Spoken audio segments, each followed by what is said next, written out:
somebody deep inside. So I'm going to share with you in the next 10, 15 minutes who I am, what happened to me, and how I come from long times ago, nobody to somebody today. Now, definition of somebody is people need you, then you are somebody. If nobody needs you, you are nobody. That's my definition. So, talk about leadership. It's not talking about how you lead. If there's nobody follow you, what kind of leader you are? So you must have people follow you. And why people follow you? Because they believe in you. Because you provide. You contribute. You have value to them.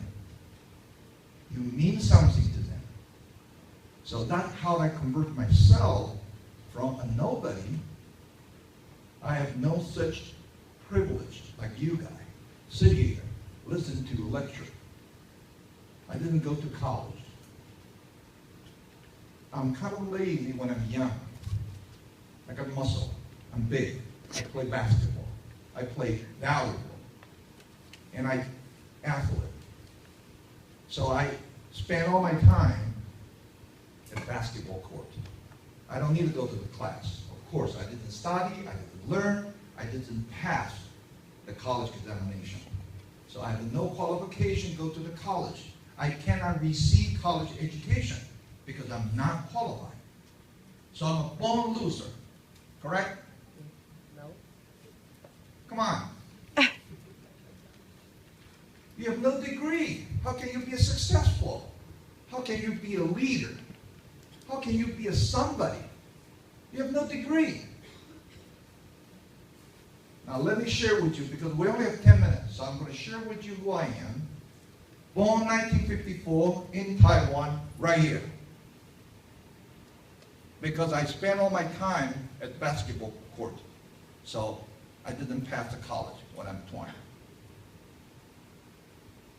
My first trip, go to the United States when I'm 23, because my dad is doing import-export business, was selling defense electronics and representing a lot of American and European companies in Taiwan selling product to them. So my job is as a salesman, try to help the seller to sell and buyer to buy their products. So I'm in the middle. So when American and European seller come to Taiwan, then they speak English. And the buyer from Taiwan, they speak Chinese. So what is my job? Interpreter. Help the two sides to communicate. Help them to understand. So seller can sell, buyer can buy. So my job is to determine whether the sale is complete. Buyer get what they want, seller get the money they want, everybody's happy. So from day one when I walk into society, and I find out my value is the end result. If there's no end result, there's no value. So then later, because I travel to the US, I visit a manufacturer, I see the United States a good place to have children and family. So in 1988, we decided to move to the US with my wife and two boys. Now it's one's 31 and one is 29. And then I, get involved with the import-export business representing American and European product and the selling to Taiwan again, continue my business. And at the same time, market in China is open up. So manufacturer want me to go to China to sell. So I went to China in 1989. Now today is 2014, I'm age 60. I'm now the publisher for the China Civil Aviation Report. A small publication, but so big. I'm the only bilingual publication focusing in Chinese aviation development. Everybody, I don't care if you're the president of the Boeing company or you're the director, administrator of FAA, you're going to read my publications because I'm the only one bilingual, something you can understand. I'm the one who hosts the Chinese General Aviation Forum once every year. Started 13 years ago. When there's no general aviation in China, the sky is shut down for private aviation. You cannot express your passion of flying a small airplane in China. It's not possible. 13 years ago, I hosted the first international meeting. Now turned to be the only, the leading, the most influential meeting in China for general aviation. I host the China Pavilion at the EAA, Experimental Aviation Association. I host the China Pavilion in the NBAA, National Business Aviation Association. I am China. I help people to understand China. I help people to do business in China. I'm a small company. I work on commission. Work on commission means when the job is well done, you get paid. Before it's well done, you get nothing. You have to be determined, strong confidence, say, yes, I can do it. I want that commission. I don't lie, because you cannot lie. You're a one-man company, the recognition, reputation is most important to you. So, how I did it. Let's go back to Taiwan. Many years ago, when I'm 20, failed to pass the college examination. Nowhere to go. Boy in Taiwan know that if you don't pass college examination, where do you go to? Army. Army, go to military. But I'm born in 1954. That is when the old Kuomintang government retreated from mainland China to Taiwan. We're worried about communist China coming to Taiwan, so we're worried about defense. We try to protect ourselves. So everybody's worried about building the military defense forces. Then later on find out, say, oh, going back to China is not possible. And China is not able to come to Taiwan to take over. So, hey, let's build economy. So life turned to be, more stable, and people decide to say, let's build tomorrow. So we have more children born that year, and more boys born that year. When you have more boys born that year, you have more boys go to military camp. But government is not prepared to funding all this boys go to military camp. Guess what? I'm so lucky. I go to so-called the 补充兵, the reserve. 3 months, then I'll retire from the army. When they bring me to the camp, they don't have enough camp and food to feed me. So 45 days, they say, go home, you're graduated. So I'm lucky, okay? But the one thing is, after I go back, I have no college degree. So I go apply for the small department store in Yonghe City. Does everybody know Zhongxin Baihuo? Long times ago, in Yonghe, there's no department store in Yonghe City. And there's one guy who tried to convert the apartment building, a 4-story building, converted that into a department store in 45 days. So they recruit 25 trainees. I'm one of them. High school graduate, young, strong, and help to convert that building and also prepare the department store to open. So I'm working for the supermarket division. My job is put the price tag on every can and vegetable. I'm so fast, I can, pack the price tag the can so fast, and I'm very good in what I'm doing. And we work day and night. 45 days past, grand opening is coming. I remember the gentleman, Mr. Yan Fangwei, is the deputy general manager. He's the guy in charge of everything. So we've been working so hard day and night for many, many days. So next day is grand opening, so the end of my suffering. So we should have break, correct? And that night, about 12 o'clock, Mr. Yan hold a chair at the front gate. Say, you, Francis, sit here. Nobody coming in, only going out. Okay? Make sure nobody come in until I come back 9 o'clock tomorrow morning for the grand opening.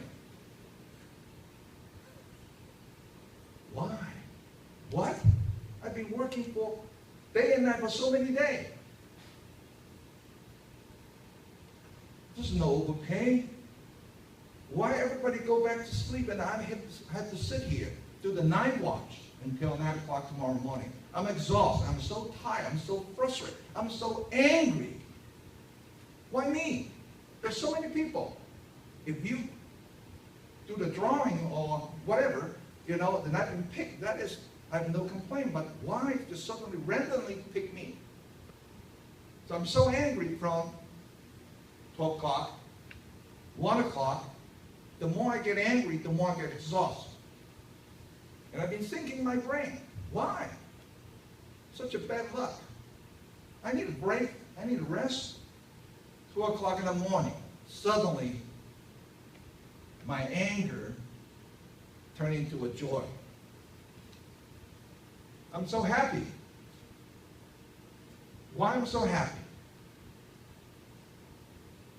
Why am I so happy? I'm so energetic. I'm no longer sleepy. I almost can stand up and dance because I'm the only one in that 25 young people who can help the general manager go back home and sleep well and come back and handling the grand opening 9 o'clock in the morning. I'm the only one he feels comfortable. I'm the only one. He's not stupid. He's executive vice president. He's in charge of the program. He has all the background, knowledge, and everything. He do his own evaluation through everyday work. He pick you. Why me? There's no overpaying. I'm so tired. I want to rest. Me, he picked. No overpay. He didn't pay me a dime for sitting there all night, for extra work, for extra challenge, for extra pressure, physical, work. Because he sees the value of me. If I sit there, he can go home and sleep well.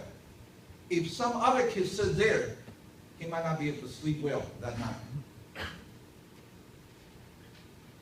When I see that, I feel happy. When I see that, I make a determination, even there's no degree. If I can provide, I can contribute, I have value. So when I want to be a leader, I start to help people, provide. Then they will follow me wherever I go. So I'm a leader to them. I'm not a leader to myself. Because I treat myself as a partner of success. Shirley mentioned about partner. You have to partner with somebody willing to share your shoulder, help people to get higher. There's a wall tall enough to climb. You cannot climb by yourself. You lend your shoulder to your partner. Let him go get up the wall and climb over the wall. If your partner share his or her shoulder to you, don't forget, when you get on the wall, you lend your hand.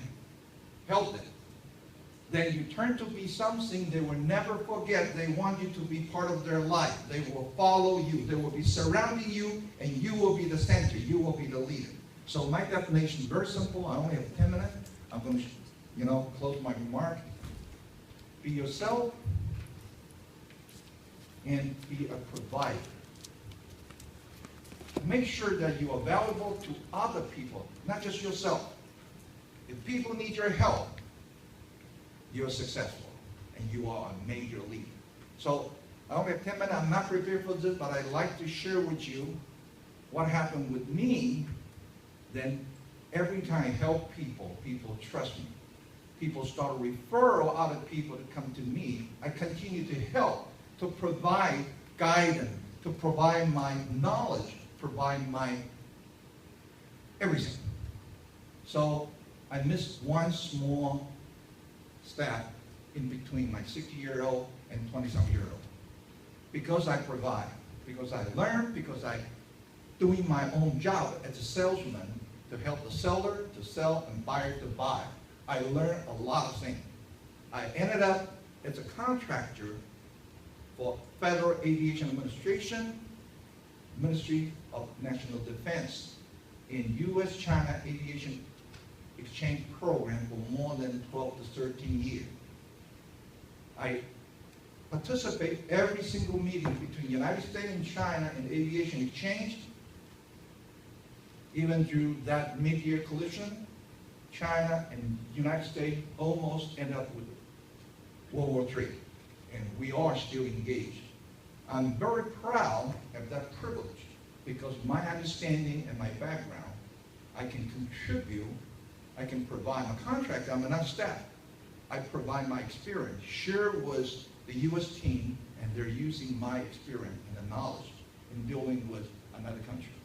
So I'm a small business people, but it doesn't mean I will be small in the rest of my life. I stand tall because I know my value, because I invest. I invest on everybody and every friend who come to me. I help them. Then they see the value of me. They surround me. They follow me. I don't call myself leader. Once you build enough audience to follow you, you are a leader. It's not just, define yourself a leader when you have no people follow you. Okay, so that is my presentation, my sharing with you. I'm very happy to have this opportunity to see a group of people want to be a leader. You will be a leader as soon as you start to understand the definition of a leader.